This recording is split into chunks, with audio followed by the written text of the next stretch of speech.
মামা, আপনার যখন মন খারাপ হয় তখন আসলে কি করেন?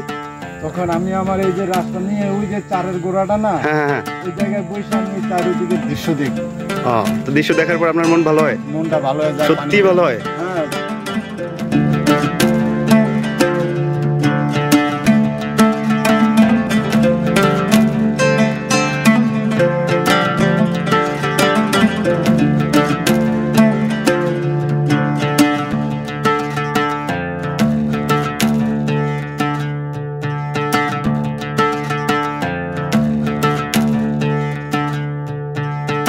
সুপ্রিয় দর্শক শ্রোতা, স্বাগতম জানাচ্ছি আজকে আমাদের পর্বে।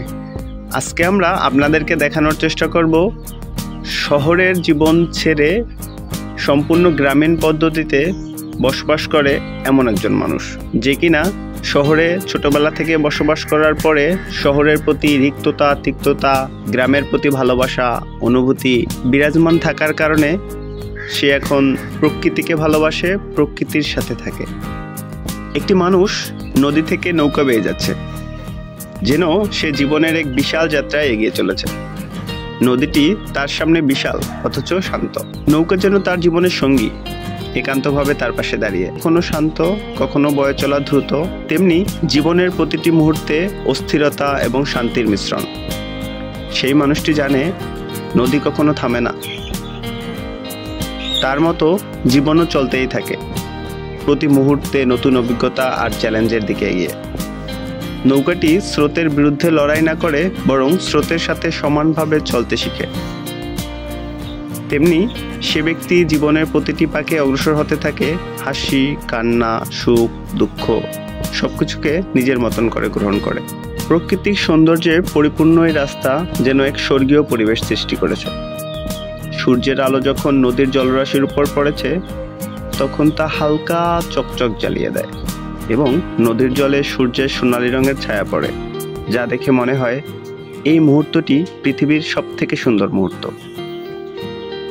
রাস্তার এক পাশে বয়ে চলা নদীটি যেন নীরবেই তার পথ অনুসরণ করছে। নদীর জল যেন স্থির হয়ে স্নিগ্ধ এক আভা ছড়িয়ে দেয়, আর মাঝে মাঝে হালকা ঢেউ এসে ধীরে ধীরে আছড়ে পড়ে। পানির সুরলা শব্দ আর প্রকৃতির অনন্য শব্দ যেন এক মধুর সঙ্গীত সৃষ্টি করছে, যা প্রতিটি হৃদয়ে শান্তি এনে দেয়। রাস্তার ওপর পা রেখে হাঁটতে হাঁটতে হালকা মৃদু বাতাস শরীরের মধ্যে প্রবাহিত হয়, যা মনটাকে প্রশান্ত করে। বাতাসে মিষ্টি ফুলের গন্ধ, পাখিরা একে অপরের সঙ্গে খেলা করে যাচ্ছে, তাদের গান প্রকৃতির মেলাবন্ধনকে আরও এক সুরে পাচ্ছে। রাস্তার একপাশে মাঝে মাঝে ছোট ছোট গাছগাছালি দেখা যায়, তাদের ছায়ায় বিশ্রাম নেওয়ার জন্য যেন এক আদর্শ স্থান তৈরি হয়েছে। রাস্তার শেষের দিকে কোথাও একেবারে দূরে ছোট্ট একটা ব্রিজ দেখা যায়, যেখানে নদীটি আরো প্রশস্ত হয়ে আরো অনেক বেশি শান্তি নিয়ে বয়ে চলেছে। এ যেন এক নীরব যাত্রা, যেখানে প্রতিটি পদক্ষেপে প্রকৃতি তার সঙ্গী হয়ে জীবনের প্রতি মুহূর্তকে আরো সুন্দর করে তুলেছে। এই ছোট্ট রাস্তা যা নদীর তীরে বয়ে চলে, প্রকৃতির এক অফুরান কাব্য, যার প্রতিটি কোণায় রয়ে গেছে সুখ, শান্তি এবং ভালোবাসা। প্রকৃতির মাঝে এক সুন্দর পাকা বাড়ি দাঁড়িয়ে আছে, এজন্য সদ্য নির্মিত একটি বাড়ি, চারপাশে সবুজের সমারোহ, আর তার একদিকে বিস্তৃত নদী, অন্যদিকে মাছের ঘেরের সারি। বাড়ির জানালা থেকে যখন নদীটি দেখা যায়, তার পানির উপরে সূর্যের আলো চকচক করে ওঠে, যেন একটি সোনালী রেখা নদীর বুকের উপর ছড়িয়ে পড়েছে। নদীটি চিরকাল বয়ে চলেছে, আর বাড়ির এই শান্তিপূর্ণ পরিবেশে যেন জীবনের ক্লান্তি হারিয়ে যায়। বাড়ির পিছনে দেখা যায় বড় বড় মাছের ঘের, যেখানে জল পরিষ্কার এবং স্বচ্ছ, মাছেরা শান্তভাবে সাঁতার কাটছে। ঘেরের চারপাশে ছোট ছোট বাঁশের বেড়া, আর মাঝে মধ্যে দেখা যাচ্ছে মেট্রো রাস্তা ধরে চলা কিছু মানুষ। গ্রামের মানুষের কাছে সদ্য তাজা পুঁটি মাছ তেলে ভাজা বিষয়টা দেখতে যেমন সুন্দর, তেমনি স্বাদেও অন্যতম। এমন পুঁটি মাছ খাবার স্বাদ যারা একবার পেয়েছে তারা হয়তো জীবনে কখনো সময় পেলে এমন পুঁটির স্বাদ আরও অনেকবার আস্বাদন করতে চাইবে। একটি ছোট্ট বাচ্চা হাতে একটি পোষা বিড়াল নিয়ে খেলা করছে, আর তার হাসির শব্দ বাতাসে ভেসে আসছে। বিড়ালটি তার হাতের মধ্যে একটুখানি পেঁচানো, আর বাচ্চাটি খুব মজা পাচ্ছে তার সাথে খেলে, যেন সে বুঝতে পারছে তাদের মধ্যে খেলার এক বিশেষ বন্ধন তৈরি হচ্ছে। বিড়ালটির ছোট পাগুলি একটুখানি স্থির, কিন্তু তার চোখে একটুখানি রহস্যময় হাসি। বাচ্চাটি আবার তার কাছ থেকে বিড়ালটি ছুটিয়ে নেয়, আর বিড়ালটি তার পিছনে দৌড়াতে শুরু করে, যেন তারা একে অপরকে তাড়া করছে।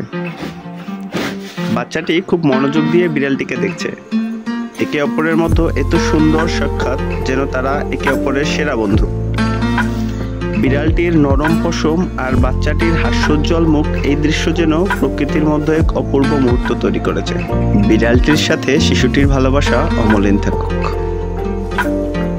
আমাদের প্রত্যেকেরই উচিত প্রকৃতিকে ভালোবাসা, প্রকৃতির সাথে থাকা, প্রকৃতিকে সময় দেওয়া, প্রকৃতির সব জিনিসকে মানিয়ে নিয়ে চলতে পারার মধ্যে অদ্ভুত এক ধরনের আনন্দ রয়েছে, যা আমাদেরকে শান্তি, সুখ ও ভালোবাসা এনে দিতে পারে।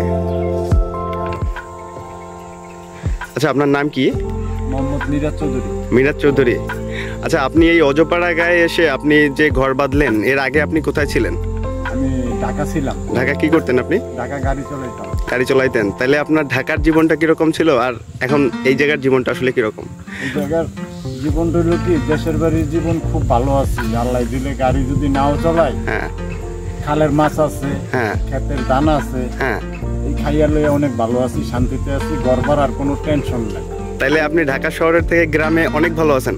হ্যাঁ, অনেক অনেক অনেক ভালো আছেন। অনেক ভালো আছি, শান্তিতে আছি। দেখা যায় মামা, আপনার যখন মন খারাপ হয় তখন আসলে কি করেন? তখন আমি আমার এই যে রাস্তা নিয়ে ওই যে চারের গোড়াটা না, হ্যাঁ, হ্যাঁ, ওই জায়গায় বসে আমি ওই চারিদিকের দৃশ্য দেখি। তো দৃশ্য দেখার পর আপনার মন ভালো হয়? মনটা ভালো হয়ে যায়। সত্যি ভালো হয়? হ্যাঁ, ভালো লাগে। মাটি দেখি, পানি দেখি, গাছপালা দেখি, পাখি দেখি, মনটা ভালো হয়ে যায়। যাক, ধন্যবাদ।